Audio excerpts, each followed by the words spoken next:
For whatever reason, it was the continuum of care section that I just love the most.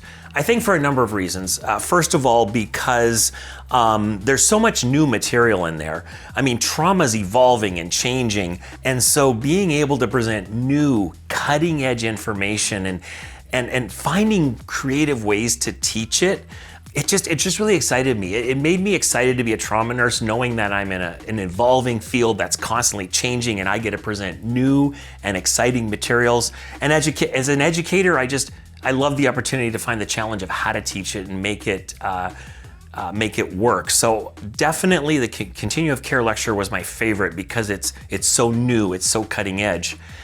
But I think if I had to list another reason why I like the continuum of care lecture, not just because it's new and cutting edge, but because it really envelops the TCRN. I think what surprises a lot of people when they either study for or take the TCRN is how the TCRN is very different than many other certification exams which focus on a specialty. Now, trauma is a specialty, but remember that trauma patients go from pre-hospital to the emergency department, to the OR, to the ICU, to med-surg, to rehab, and then to home health. And this exam touches that entire continuum. It's not just one part of the patient's stay. We're looking at the entire continuum. And that's what makes the TCRN so unique. It also can make it a little more challenging because now you have to have this base of knowledge that's not just talking about how to take care of patients in the emergency department.